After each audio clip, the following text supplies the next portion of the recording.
Ikuto is a lonely, ugly loser whose father always thought he was a useless waste of space, which would never make him proud. Because of this, Ikuto ran away from home, got on a ship, got caught in a thunderstorm and drowned. However, when he woke up, he found himself on a strange island full of baddies who wanted to clap him at all costs. One of the islanders, named Suzu, takes him to her grandma, who begins to care for him. Meanwhile, everyone gathers to see who the heck Suzu found, as they have never seen a foreigner before. Suzu wonders why his chest is flat, unlike her, and her grandma tells her it's because he is a guy, shocking everyone. After all, they are all females and have never seen a guy in their lives.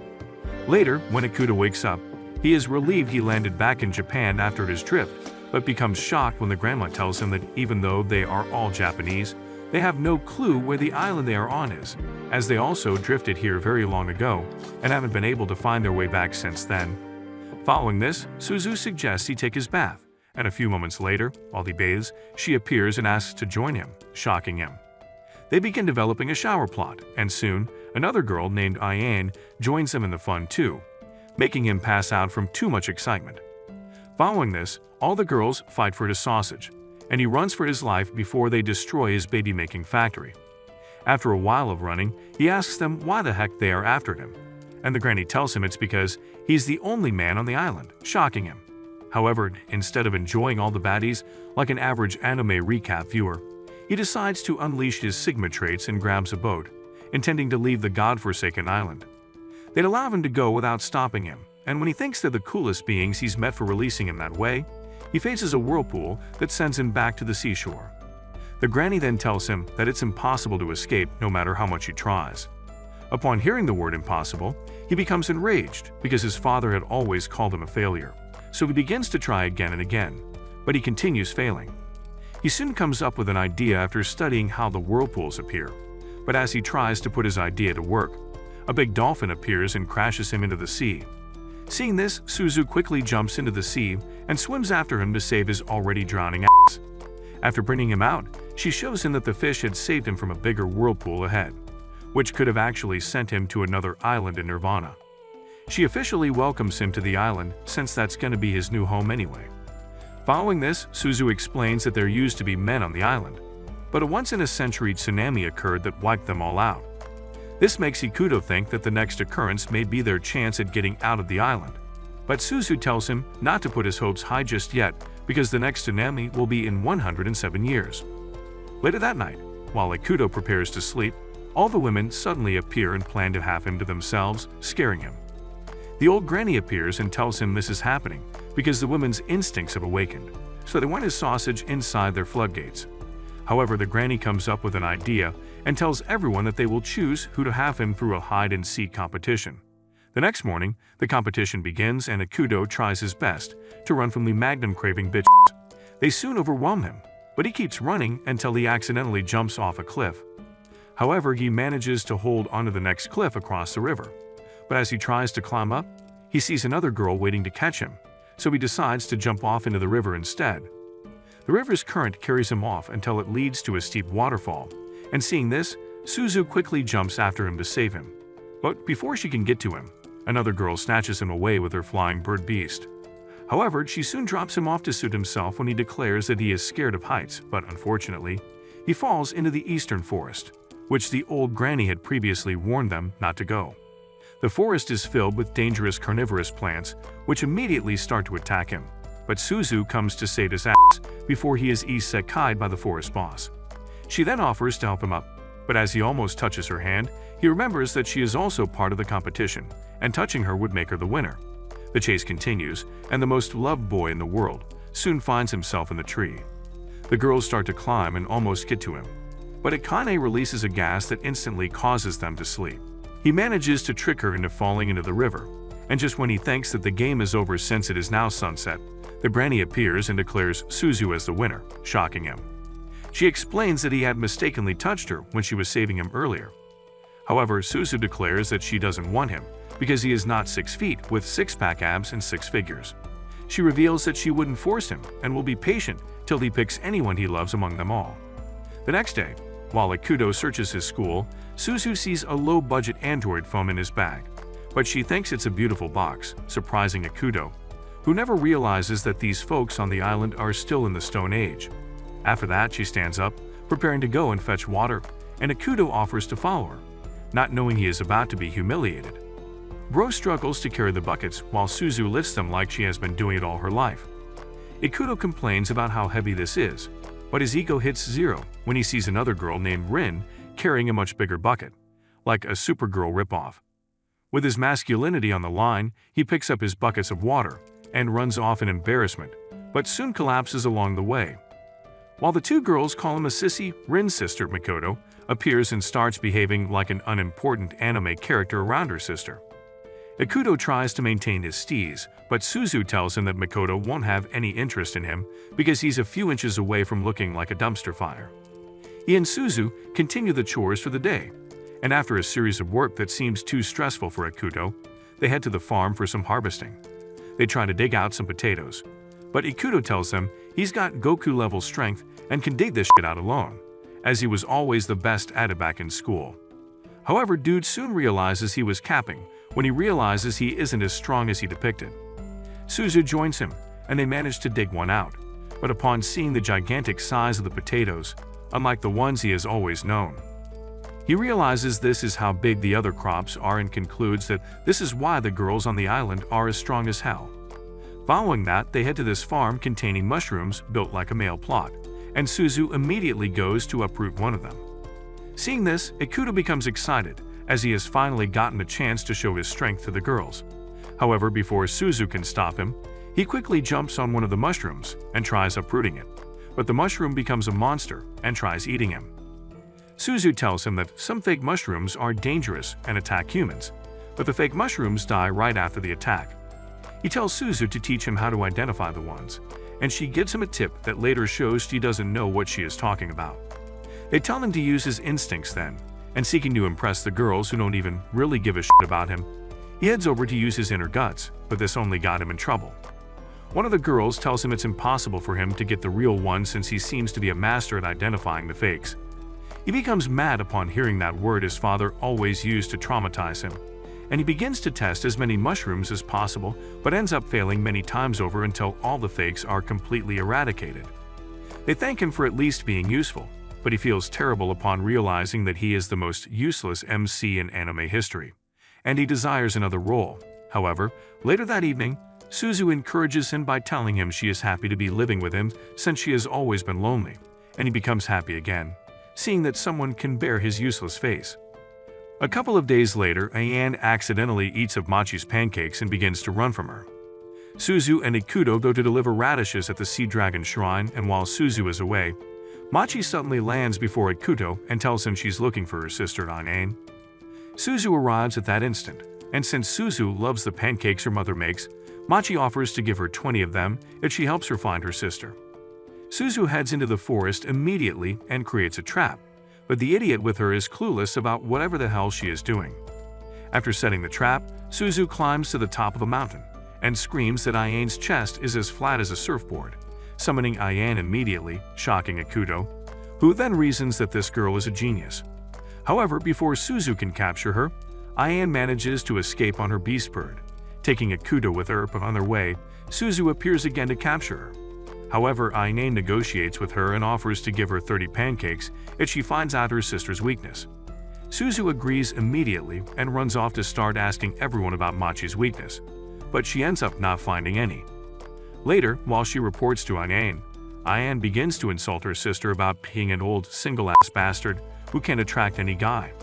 Meanwhile, Machi overhears this and begins to feel bad for her miserable life. Ayan soon realizes this is her sister's weakness and continues to rain more insults on her. But Machi turns the table when she suddenly activates her magic and tortures her. Following that, while Suzu and Ikuto head home, Suzu trips and falls, resulting in her breaking Ojizo's statue. She becomes scared because the statue is known to be possessed by an evil spirit, and fears that she will be haunted by it. However, Ikuto tells her he doesn't believe in ghosts or anything like that, and only believes in science. He rearranges the broken statue, and they head home. Meanwhile, the statue's eyes suddenly glow as they leave. From that onwards, Suzu becomes really scared, and since Ayan has already heard about her fears, she decides to taunt her with it. However, as Aine prepares to carry out her mischievous plans, the spirit suddenly appears and scares her, causing her to faint. Ikuto quickly comes out to check, who screamed and finds her lying on the floor. She tells him about a ghost that just appeared, but Bro doesn't believe what the heck she is saying. Moreover, he heads inside and finds the evil spirit holding Suzu captive, but he maintains his chill. The evil spirit launches an attack at him, but he instantly pulls off a Saitama move. Afterward, he continues in his Delulu and goes on to pet the plushy demon before sending it away. A couple of weeks later, Yukino walks into her store and sees this ugly brown bear named Kuma scooping all the jam, so she calls him a fat pig and a stupid glutton, making him go mad. Afterward, Yukino begins to search for him everywhere, but doesn't find him, so she goes to meet Ikuto and Suzu to join her in finding Kuma. They split into two groups, Yukino and Ikuto in one and Suzu pairs with the lowly animals that follow Yukino around. As Yukino and Ikuto set out into the forest, they come across some large footprints on the ground that resemble Kuma's foot, so they follow the footprints, hoping that it would lead them to Kuma, but it leads them to another bear who is also a glutton like Kuma. They continue to search around, but they become confused when they see different brown bears who all have gluttony as their common attribute. On a different part of the forest, while Suzu and her animal party search around, they come across the obnoxious bitch, Aine, who is always feeling herself like she is one of the Kardashians, and as she attempts to attack Suzu, her archenemy, hopping around at an insane speed, one of the animals knocks her against a tree, before continuing with their search. Ikuto makes a portrait of Kuma and starts to ask other animals, but they keep kicking his ass because he's got no pretty privilege. One animal eventually directs them, and while they follow the directions, they suddenly come across a long wooden bridge. Ikuto is skeptical about continuing this risky adventure, but his dumb partner comes down from his neck and runs across the bridge without using her brain. However, the bridge suddenly breaks off its edge, and the idiot falls off. Fortunately, Ikuto quickly jumps after her and saves her while holding onto the remnant of the bridge. That soon breaks off too, but they luckily survive the fall, landing in the forest where Kuma is. Yukino unites with her bear, who happens to have also been looking for her, thinking she was lost. Some days later, Ikuto begins to train kendo, and when Suzu asks him about it, he tells her men ought to protect women, so he is training to be able to do that. However, Suzu doesn't understand what he is saying since the women on the island have lived all their lives without depending on men. Afterward, they go to carry some load, and Ikuto reasons that he has to show her what men are made up of. But the weakling ends up struggling to take one when Suzu easily lifts 3 times as much. However, they suddenly notice a turbulence shaking in the forest, damaging the water pipes of the island. Suzu realizes it's an earthquake and becomes scared, so she quickly grabs the disgusting idiot who is taking 3 business days to understand what's happening. Later at home, Suzu prepares to bathe, but on getting to the bathroom, she suddenly realizes that the water in the bath is dried. Following this, the girls prepare a barrel, fill it with water, and then light up a fire under it to give it a sauna effect since the hot spring supplying water to the entire village has dried up. After taking their baths, they discuss the current problem, wondering how they will cope without bathing for the next couple of days. However, Ikuto tells them they don't need to take a bath every day and can just use a wet towel to wipe their bodies. They become pissed by this and tell him that's why no girl wanted him when he was living in the city. Later that night, he reasons that he could win their hearts by fixing the pipes, since that seems to be what girls really love, so he sets out early the next morning to correct the problem. The other girls join him, and they realize that there is a huge clump of dirt in the hot spring. So Ikuto and Suzu enter the hot spring well to dig out the dirt. However, while at it, an earthquake suddenly occurs within the hot spring well that crumbles the whole place, causing them to fall deeper into the spring. Ikuto notices the wind blowing from a part, so they head in that direction, hoping to find a way out. They soon discover an opening, but there's no way they are climbing that high to get out. Ikuto looks around and locates the hot spring source, so he immediately heads there and strikes it to increase the leakage, which would cause a gush of water that will push them up to the surface.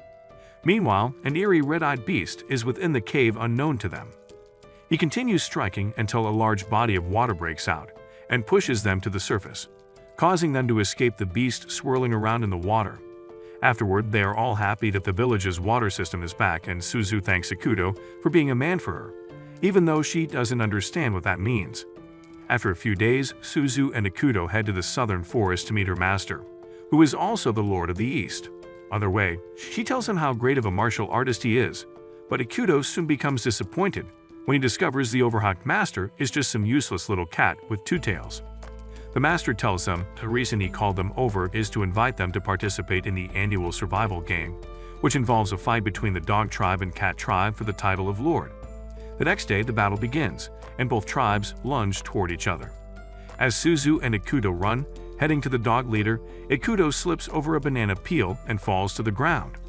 Some husky puppies who think they are pit bulls attack them, but they just flank them off with their weapons before continuing their race. They soon see the dog leader standing far off, and as they approach him, he tells them the cats can't win against the dogs. Upon hearing the word impossible, Ikuto becomes triggered and charges at the dog leader, but they are suddenly crossed by Ayan and Machi, who are on the dog tribe's side. They pair themselves and engage in what looks like friendly combat, rather than the intended fierce battle. The fight soon ends, and the dog tribe wins, but while they celebrate, the cat leader, Suzu's master, suddenly jumps at the dog leader and knocks him into defeat, shifting the victory to the cats. The next day, Ikuto wakes up to see Machi sitting on him, and she asks that they go see the cherry blossoms, which are called the sakura tree. They all set out not long after, and when they almost reach the northern forest, which they must pass through to get to the sakura tree, they split up into groups and pass different routes, so as to avoid the wrath of the Lord of the North. However, after passing the northern forest, they regroup but suddenly find out that the Lord they were trying to avoid has been waiting for them. He is pretty chilled, unlike they had thought, and he tells them he is no longer the Lord as he had been defeated a couple of days back. He shows them the route to the sakura, and Ikuto wonders why the heck they had to go through all these to see some crappy tree. However, Suzu grabs his hand and runs toward the bright light shining from afar. On getting to the cherry blossoms, Ikuto is blown away and takes back the stupid words he said earlier. Following that, Chikage, who has been studying books about men and their characteristics, invites them over to her mansion. She watches them from her room as they arrive, and she is excited that she will finally be getting the chance to really observe Ikuto. Some minutes later, after her visitors are already seated, Chikage appears in sus clothes, which immediately causes the cultured loser to bleed from his nose because he has never seen melons this huge. She changes her clothes, though, so he can call Miss Magnum. He then asks her why she was wearing such clothes, and she replies that she found out from some books she has been reading that men like to see sus things, so she thought he would like it.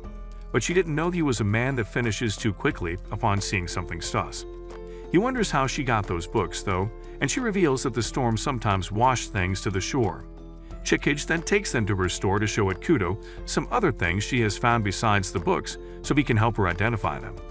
However, Ikuto tells them that all the appliances are pretty useless since they require electricity to function, making the two girls disappointed. Following this, they prepare to leave because they have to cook dinner, but Chikage begs them to stay over, offering to give them a good treat and also give Suzu some pancakes. However, Chikage only cooks a series of thrash and brings them in turns to feed them. Afterward, the girls take their baths and Ikuto goes after them, but he doesn't know that Chikage stayed back to observe him while he bathes. She jumps into the bath without him knowing and gets an uncensored view of his plot for free, but she also wishes she could have his thick meat in her mouth. However, she is soon exposed when this horrible elephant, which looks more like a nightmare than a pet, jumps into the bath and lands on her. Late that night, Suzu won't talk with Ikuto because he didn't let her enter the bath with him but allowed Chikage, and she tells him she will only forgive him if he develops a hot shower plot with her. One morning, while Rin takes her bath, Ikuto appears, not knowing she is there, and upon seeing him, she becomes embarrassed and kicks his ass. He realizes she is ashamed and becomes excited that this is the first girl on this island that's wacky material, because others are just shameless baddies who don't mind showing him their plot for free, but she kicks his ass again. Later, she approaches him and apologizes for being too aggressive, but he wishes she would also be that aggressive with him in private. On her way back, she tells him to come help her at her workplace the next day, and he agrees, but Rin's sister, Makoto, soon appears and warns him not to try to hit on her sister. Later that night, Suzu notices a bump on Ikuto's head and asks him about it, but he avoids answering the question. He soon tells her he will be going to help Rin the next, and she offers to tag along too. The next day, they both head to Rin's workplace, and on getting there, Rin's mother teases Rin about ensuring she does her best to give Ikuto a feel of her plot. As soon as the work begins, Ikuto and Rin pair up, but this only makes Makoto jealous. Makoto tells Suzu that Ikuto might fall in love with her sister, but the idiot has been so single that she doesn't even know what the heck she is talking about. However, Makoto explains that Ikuto had gotten his head smacked the previous day when he barged in while Rin bathed, making Suzu realize that this was why he had a bump on his head. The construction progresses, but whenever Makoto sees Ikuto and her sister getting close, she gets jealous and interrupts them, almost getting Ikuto injured each time.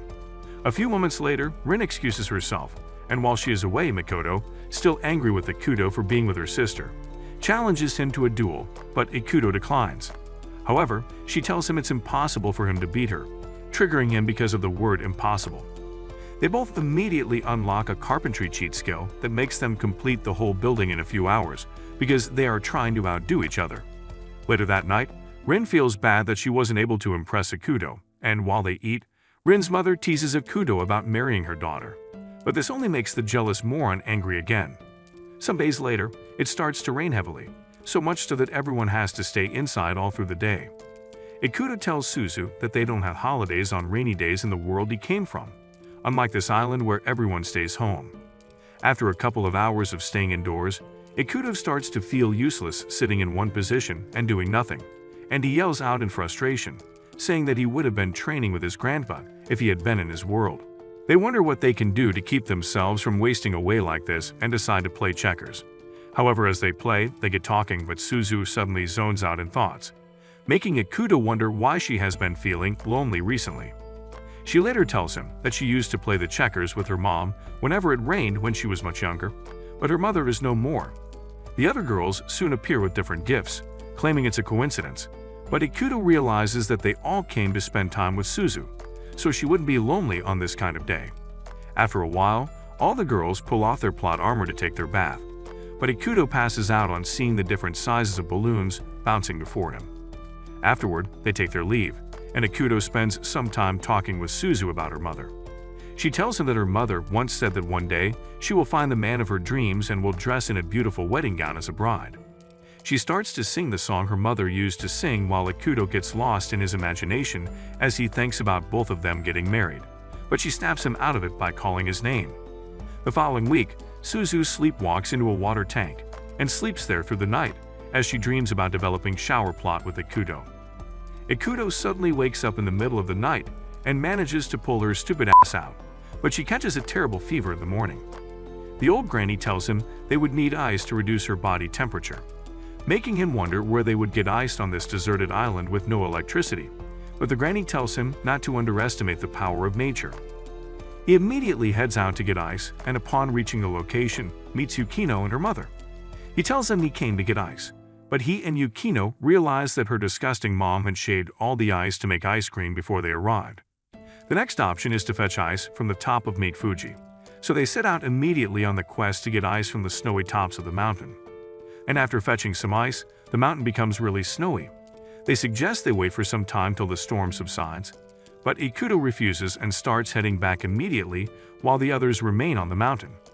He begins to race as fast as he can while pulling the cart along with him, but he suddenly hits a sharp turn and falls off the mountain. He begins to climb back up, but as he almost reaches the top, a mighty storm occurs that erodes all the girls and throws all of them off the mountain. This forms a large snowball and lands them in the forest. Ikuto immediately packs some snow before it all melts and heads home immediately to meet Suzu. Meanwhile, as he runs off, Yukino's mom sends her bird beast to give him a lift, which carries him and drops him at home. However, by the time he gets home, the ice is almost melted off, leaving only small remains, but he is shocked when he sees that Suzu is already fine. He soon collapses from exhaustion, and the ice he brought is used on him instead. Afterward, Machi sits at the table with her sister, talking as they eat, and Ayan tells her how no high-value man will want to marry her because she doesn't know how to cook. Machi becomes sad and determined to learn how to cook, so she heads over to Chikage's mansion to beg her to take her as an apprentice. But little does she know that Chikage is a typical Gen Z baddie, who doesn't even go to the kitchen. After Chikage successfully wastes her time, she heads over to meet Rin, the carpenter, who immediately accepts her. After a while, Machi heads home with a little beautiful box she made.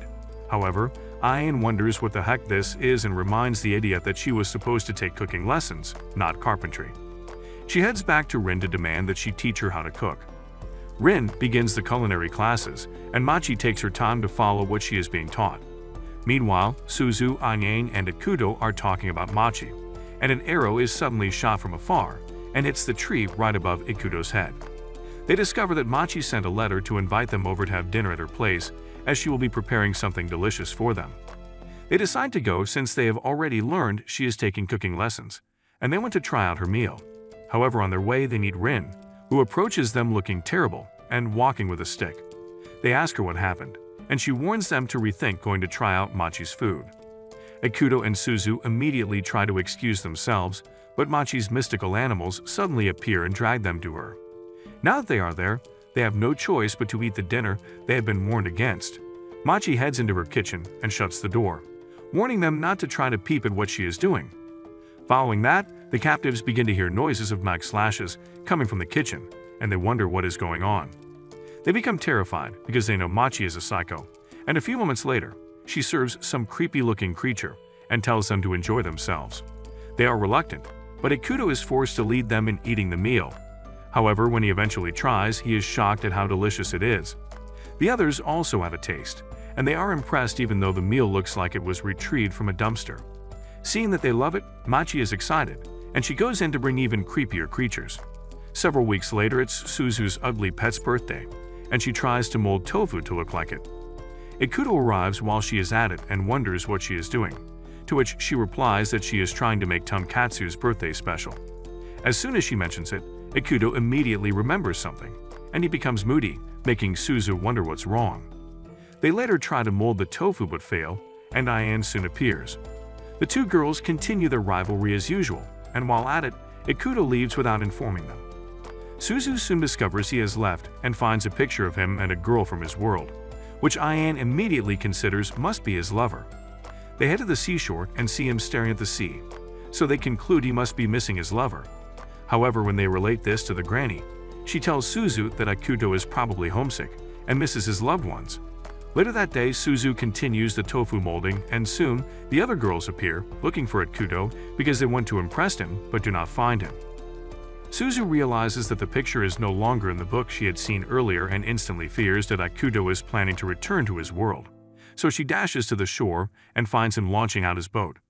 However, as Ikuto leaves on his boat, heading toward the mysterious whirlpools that occur when someone is trying to escape, Suzu quickly grabs a nearby plant and forms it into a cord, which she uses to pull off Scorpion's "come over here" move, drawing his ugly ass back to the island.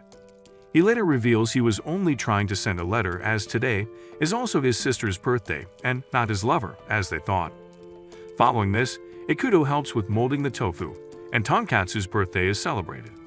Later that night, Suzu and Ikuto spend some time together, talking about how he had promised to take his sister shopping, so he wanted to send the letter to apologize to her.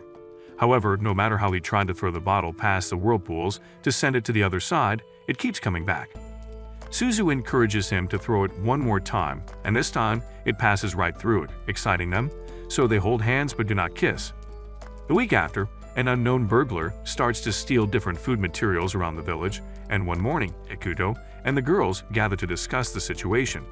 However, as they talk, Machi suddenly appears with food remains on her lips that immediately makes them start to suspect her as the culprit. They start to stalk her, and when she later finds out, she admits to taking some food within the shrine, but declares that she doesn't know about the other occurrences around the village. They suddenly take up a low-budget DSS squad mission to investigate the case, and after asking questions from everyone around, they discover the thief has a pattern to his raid and predict the next 2 locations he might visit. So they pair into groups, and each group heads to its assigned locations. Meanwhile, on their way, Suzu and Ikuto realize that a cucumber farm has been raided, and all the cucumbers are eaten up, shocking them. Later that night, while they hide in the house, awaiting the thief's arrival, Ikuto becomes suspicious, wondering why the thief attacked the cucumber farm after stealing from the shrine, since it has been known to steal only once a day. Meanwhile, while Ayan and her team wait at their assigned location, they suddenly see the thief as he enters, but as he tries to escape, Ayan grabs her with a rope. However, he escapes while leaving his mask behind. At the other location, Ikuto and his team had slept off, but Ikuto wakes up and blames himself for sleeping. However, he suddenly notices that the thief is already in the house eating all the food, but before he can make any move to catch him, he escapes. Ikuto and Suzu return to their house the next morning only to find it has been raided too. He notices someone is in their bath, and upon opening the door to check who is there, he finds a pretty girl in her creation state and immediately bleeds out. The girl later introduces herself as Medime and explains that she belonged to a circus, but they were attacked by a mighty thunderstorm, washing her to the island. She then tells them she has been stealing food because she is an introvert and is too shy to talk to the people of the island. Ikuto and Suzu tell her that eating up all the cucumbers on the farm was doing too much and that she should be jailed in a juvenile prison, but she replies that she wasn't the one, suspecting that it must be her friend who also got washed to the island, shocking them as they think that the circus she and her partner belonged to must have been a den of thieves. They set out to look for her partner, and on their way, they see Machi coming from afar. Medi quickly runs into hiding because she's gonna be in a real mess if Machi were to find out she is the thief. However, a Yukino's dog leads them to a river, following the trail of the smell on the mask. They find an animal, and upon seeing him, Medi jumps out to hug him, shocking Ikuto and Suzu, who realize that the supposed friend she's been talking about is an animal. Machi becomes pissed that these fools are the reason her friend suspected her as the thief, but before she can unleash her wrath upon them, Ikuto stops her and pleads on their behalf. Following this, Mei and her pet animal called Kappa start to live on the island without everyone, but she finds it difficult to blend with the villagers no matter how much she tries because of her chronic shyness, and she always disguises herself to talk to them. One day after Suzu and Ikuto provide her with a new apartment to live in with Kappa, she decides to step out to get some other materials she needs in the house, and when Suzu and Ikuto offer to help, she tells them she's got this, but just as she tries to leave, she chickens out in fear at the thought of talking to someone new. However, the two follow her to meet Rin, and when Mei sees Rin, she becomes terribly shy again and hides in a drum. Afterward, she feels terribly sad and hates herself for being a coward. Ayan appears, and she immediately hides again, thinking she is Machi who wants to kick her ass for stealing. However, Ayan advises her to learn to love herself rather than trying to fix her shy personality, surprising Suzu and Ikuto, because this is the first time she's used her brain since they knew her. Mei's pet soon appears, and upon realizing that it's a kappa, Ayan becomes scared and runs off, leaving Ikuto wondering why. Then Suzu tells him that she's suffering PTSD from when she was once attacked by a kappa. Hearing this, Mei's pet reasons that Ayan might know some of his friends, and he chases after her immediately. Ayan almost runs off a cliff in fear as the kappa chases her, but Mei runs ahead and knocks her stupid face down. Afterward, they meet with the other girls and Mei becomes more comfortable with them because she has decided to take Ayan's advice. Some days later, Suzu's master visits her, and she is surprised that he came at this time. He tells her he came to deliver an emergency message for the Lord of the West, only to discover that he is not around. Ikuto asks what the emergency is, and he tells them about a guy going about clapping all the lords of the other regions. He has defeated the lords of the East and North, and he is reported to be in the West currently. However, the Lord of the East is planning to come to the West to defeat the guy who kicked his ass off the throne. The master describes who the guy is, and Ikuto immediately realizes that the description matches Kappa. Meanwhile, on the other side of the village, the Lord of the East appears and challenges Kappa to a duel. But upon seeing the most beautiful girl he has ever seen in his miserable life as the Lord, he immediately grabs her and says this will suffice for his revenge. Ikuto, Suzu, and her master appear and observe that the Lord of the East has Mei as hostage. The little cat warns the Lord of the East to drop the poor girl, but he refuses and runs off. They immediately run after him, and the bear escapes. He is suddenly crossed and knocked down by the ex-Lord of the North. The tiger tells them he has come to take the one who defeated him back to the northern forest, so she can be the new lord. The others are shocked that he is referring to Mei, and they wonder how the hell a disgusting coward like her be a whole lord of a region. The tiger explains how it happened, and they realize it was just a coincidence. Mei, he had mistakenly tripped a rock on his head while she ran away from him due to her shyness. Meanwhile, the bear has already escaped again while the tiger tells his fairy tales, and on realizing this, they immediately run after him. The bear thinks he has escaped, but he is knocked off by the tiger, who quickly takes Mei to himself. However, he refuses to leave her. insisting that he must take her to rule over the northern forest as the new lord. Ikuto stands against this, and the tiger challenges him to a duel. Whoever wins takes the girl. They immediately begin fighting even though Ikuto already knows he is gonna get cooked. He soon starts getting his ass kicked really badly, but he maintains the determination of Bruce Lee as he relies on the shabby sword technique his grandfather taught him. However, his determination doesn't get him anywhere, unlike what your motivational speakers tell you, and he keeps getting clapped without mercy. However, an unknown figure swiftly passes him and tells him to hit the tiger between his two tails. Ikuto does this immediately and defeats the formidable foe, who then quietly leaves after accepting his defeat. On his way, he meets the Lord of the West, who had revealed his weakness to Ikuto, and the West Lord tells him that he knows he was only trying to train the little boy to be a better fighter. Meanwhile, Mei grabs Ikuto's hand and caresses it as she thanks him for standing up for her, making Suzu a little jealous. A few weeks later, Chikage stumbles on a magical book in her library, and later that night, she casts a spell that strikes all the houses on the island with lightning. The next day, Suzu and Ikuto wake up to discover that they have developed animal features and wonder what exactly happened. Upon stepping outside, they realize that it's not just them, but the whole village has been affected, such that animals and humans have been completely interchanged, shocking them. They soon meet Chikage and are surprised to see she wasn't affected at all. She reveals it's because she is the sorcerer behind the incident. However, they think she is only capping until she does some magic tricks before them. Ikuto becomes confused and finds it difficult to believe, because he only believes in science. Ainan appears and she is pissed with Chikage, but before she can hit her, Chikage flies off on a broomstick, making Ikuto feel more stupid as all these defy the laws of science he knows. Afterward, they head to a library to find a book that could help them annul the effect of Chikage's magic, and they find a book named Seal which opens and summons a genie.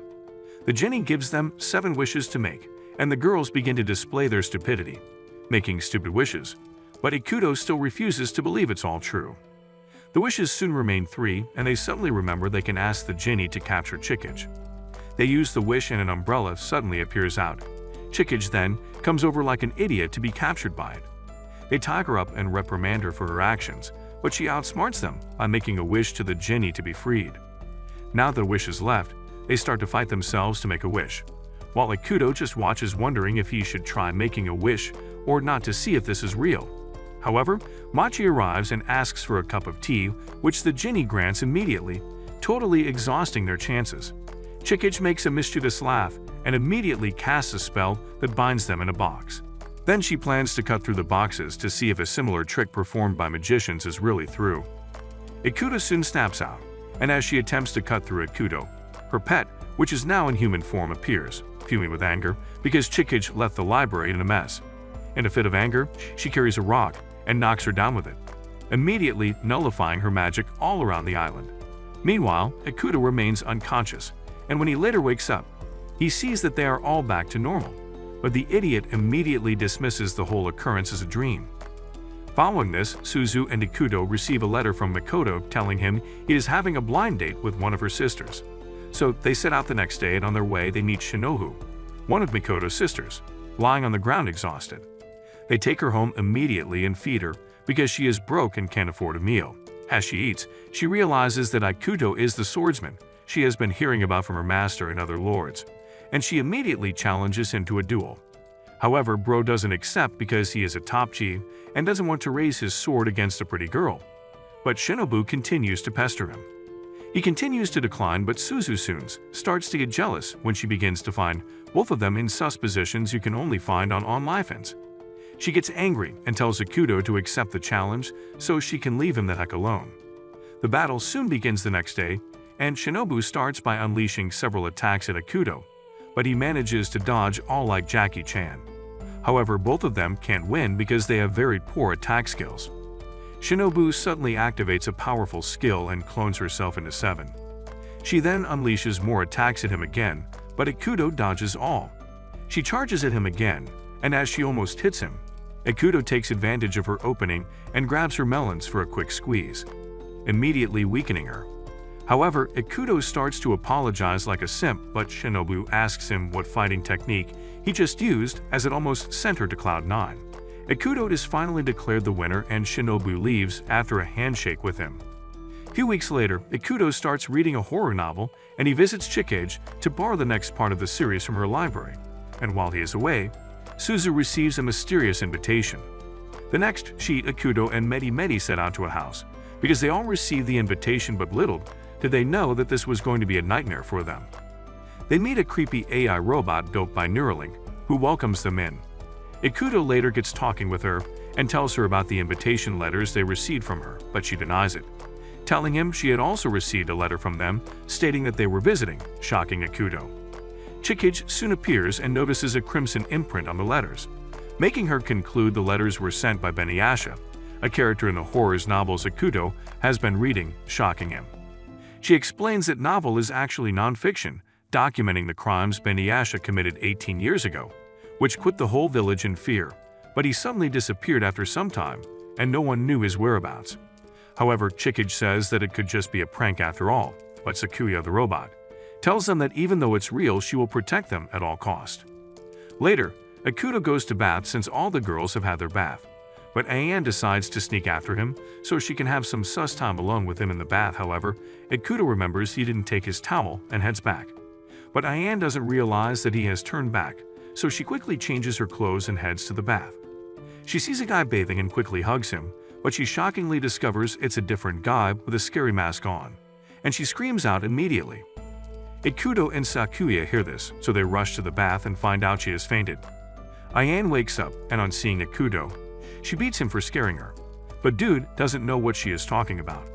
She suddenly begins to scratch her body vigorously, and then mysterious dude appears, telling them that the island's most powerful itching lotion is taking effect already.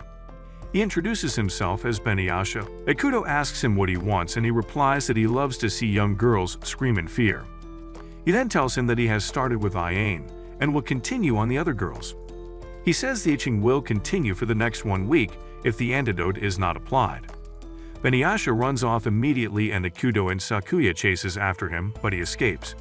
Meanwhile, the girls, unaware of what is happening, plan how to make Ikuto clap them tonight, and they all head to separate rooms after betting on who Ikuto will choose to stay with for the night. However, as they wait, Beniyasha starts to attack them one after the other, leaving them either paralyzed or making them act crazy. Following that, Beniyasha disguises as Ikuto and goes to meet Suzu in her room, who immediately thinks that Ikuto chose her among others. However, Ikuto arrives in time and exposes him. He then chases him off to the top of the roof. The idiot realizes Beniyasha had lured him to the rooftop because he knew he is scared of heights and becomes scared immediately upon seeing how far he is from the ground. However, the fear quickly fades when Beniyasha uses the word he hates the most, impossible. But Beniyasha quickly throws the antidotes to save the girls into the air, which Ikuto quickly jumps after to catch but crashes to the ground in the process before Sakuya can save him. Beniyasha then turns into a kite and flies off, annoying Ikuto because he couldn't catch him. Meanwhile, the real Beniyasha is still on the roof. It happens that Chikage has a part in the whole incident because she planned it with her mom, who is the real Beniyasha. The mom plays the role of both Beniyasha and the author who documents the incidents that happens in form of novels. 2 weeks later, Machi accidentally trips a statue, unsealing a Tanuki demon that had been sealed for 1,000 years immediately. The demon has a shape-shifting ability and can take the form of anything to perpetrate its evil, which doesn't perfectly mimic the object of his disguise. It starts to disturb the city and Machi pursues after it hard so she can seal it again, but it keeps fooling her through its shape-shifting abilities. Ikuto and Suzu join in the chase, but the little demon successfully cruises with them, making Machi very angry. After running about all day long, they sit down exhausted, and Ikuto complains that the little demon has successfully made a fool of them throughout the day. This surprises Suzu because it is unlike him to call something a demon, because he doesn't believe in supernatural things, so she deceives him by telling him it's impossible to catch Tanuki to see if he would be triggered as usual. Ikuto immediately accepts that it's not possible, so Suzu grabs him and declares that she's caught the shape-shifting demon. They reveal its protruding belly to confirm and tie the demon up immediately alongside Ayan to keep it from escaping. However, Machi is surprised that Suzu could find out that it was the fake Ikuto, making her jealous of her relationship with him. She then reseals the disgusting demon, sending him back to the hell it came from. They soon discover that Ikuto had been knocked out earlier. He wakes up and thinks that it was all a dream because he believes that demons are not real. The next day, while Yukino walks through the forest, she discovers a blue feather and wonders if it's from the legendary blue bird. The next morning, while Ikuto trains, Suzu praises his progress, and Ikuto tells her he wants to defeat someone from his past when he returns home. However, Suzu runs off and Ikuto mentions it would be good for him to go back home. At the river, Suzu confesses she doesn't want Ikuto to leave. She soon meets Yukino, who shows her the blue feather, believing it belongs to the blue bird. Yukino convinces Suzu to search for the bird together, but she declines because she needs to gather firewood. But Yukino's bear suddenly carries her along. At Suzu's house, the talking chicken explains to Ikuto that finding the blue bird will bring great luck, but he remains skeptical and goes to fetch water instead. The girls continue searching with their animals and soon see a strange bird, so they chase after it until they fall into a crevice. Ikuto returns home and, not finding Suzu, decides to search for her. In the forest, Tonkatsu sniffs the Suzu's trail and leads them. However, it starts to rain, but Ikuto continues searching for Suzu desperately. Though Ikuto doesn't believe in this crap, he follows its leading anyway because he needs it this time. He soon hears her call and finds the crevice. The blue bird transforms back into the strange bird they had seen earlier, hiding its true form. Everyone helps rescue Suzu and Yukino, and Rin builds a fence to prevent further accidents. Afterward, Ikuto and Suzu head home, with Ikuto resolved to become stronger and protect Suzu. A week later, in the bustling village, Suzu diligently distributes vegetables but struggles with basic arithmetic because her IQ is low, drawing attention from Ikuto, who gently corrects her efforts to ensure fairness. Meanwhile, the following day, Ikuto's departure for school piques Suzu's curiosity about his whereabouts. At the local school, Shikage, Shinobu, and Machi teach various subjects, with Ikuto surprisingly revealed as the math instructor. Unbeknownst to him, the girls attend his class in hopes of winning his favor. Later at home, Suzu candidly expresses her disdain for school and math, prompting Ikuto to respect her feelings rather than compel her attendance. At school, Shikage and others brainstorm ways to coax Suzu into joining, acknowledging her reluctance yet believing in the benefits of education for her future. Despite initial reservations, Ikuto agrees to their plan, recognizing their sincere concern for Suzu's well-being. The following day, on their way through the village, Ikuto encounter island girls conspiring to lure Suzu to school. Sensing a setup, Suzu attempts to evade them until a surprise slide deposits her in a classroom. Frustrated yet cornered, she tries to flee, but is gently detained by her friends, who implore her to give school a chance. Moved by their efforts, Suzu reluctantly agrees, realizing their support and believing in her potential. They return to school and Suzu is warmly welcomed. She soon realizes that Ikuto is her math tutor, and she becomes motivated to study more. The following day begins with Ikuto toiling away at manual labor, while Suzu scores the beach for seaweed. She stumbles upon a bottle containing a message from Ikuto's sister, Misaki, and she hurries home to deliver the bottle to Ikuto. He reads his sister's letter expressing her search for him at the sea but getting lost herself. Determined to find her, Ikuto attempts to brave the treacherous whirlpools, but is thwarted once more. Inspired, Ikuto devises a plan to traverse the sky using a giant kite. Overcoming his fear of heights with Suzu's support, he ascends into the air amid the attention of onlookers. However, his airborne journey is interrupted by a sudden tornado. Undeterred, the group collaborates on a new plan involving a giant slingshot, yet Ikuto is still repelled. Taka then appears, revealing the impossibility of passing the whirlpools even as a bird. Meanwhile, Machi proposes a risky ritual to save Misaki by separating her soul with a condition. However, Ayane intervenes, disrupting the ceremony. Amidst the chaos, Shikage introduces Ikuto to a genie, pressing him to make a wish. Ikuto's attempts to reach Misaki falter, leaving him disheartened. Amidst the ensuing commotion among the girls vying for his attention, Suzu's heartfelt plea for them to cease their pursuit strikes a chord. Distraught, Suzu flees, prompting Ikuto to chase after her. They encounter the old granny who reveals she knows how to leave the island but warns of consequences. Suzu wrestles with guilt over her selfish desire to keep Ikuto on the island despite Misaki's peril. Back at home, Ikuto apologizes but Suzu empathizes with his longing to aid Misaki. She then discloses the woman's revelation about an escape route, leaving Ikuto with a weighty decision. The elderly woman reveals their escape route: to seek the sea dragon god's aid on Dragon Island by unlocking his temple atop Mount Fuji. Legends foretell that obtaining the key means overcoming perilous trials. Though hesitant at first, Ikuto realizes it is their sole path to freedom and agrees. At daybreak, Ikuto and Suzu embark for Mount Fuji, shadowed by Rin, Chikage, and Yukin, who are determined to obstruct their departure. A trap ensnares them in a maze, yet Rin, driven by affection, subtly guides them to safety.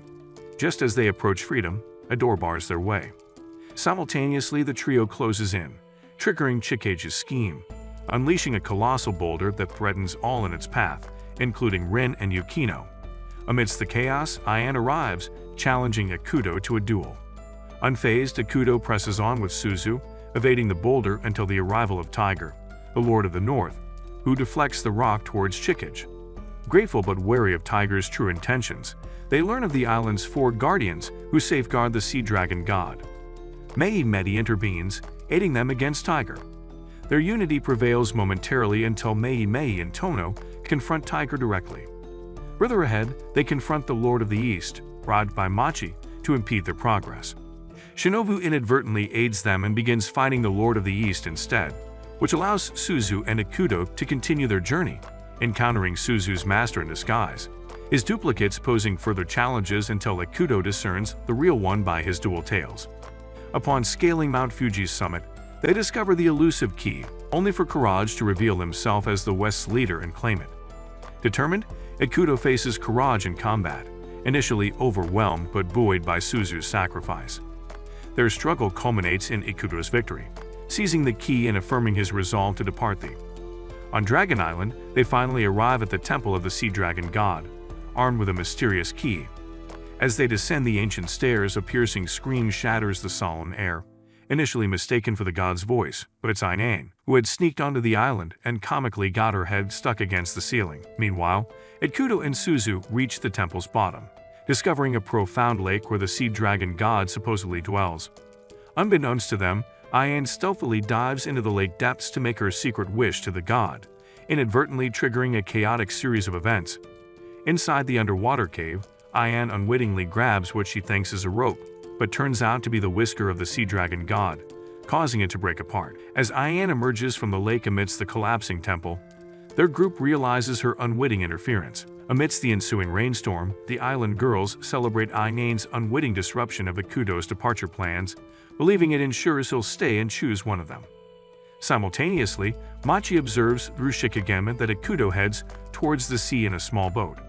Despite Suzu's heartfelt offer to accompany him, he insists on going alone, fearing for her safety. As he sets sail, Suzu initially defends his decision until the old granny challenges her true feelings. Moved by her love for Ikuto, Suzu races after him, only to witness his boat sucked into a massive whirlpool, separating them once more. Suzu wakes up determined on the island, swooning back to the sea dragon god shrine seeking a blessing for Ikuto's safety. He swims out from the water with the help of Machi's magic. However, he suddenly sees some Jigachads and realizes he has drifted far beyond his own island's boundaries. Among the group of men, he spots his sister Misaki and becomes shocked, wondering what the heck she is doing with them. She explains that after her ship sank, she found herself on Aaron II, an island similar to his own, but inhabited exclusively by men who had taken her in and cared for her. She then urges him to come with her to her island and stay, but Ikuto declines firmly, expressing his need to return to his own island where someone very dear awaits him. Misaki reluctantly agrees to his decision, and Itoku entrusts her into the care of the men with her.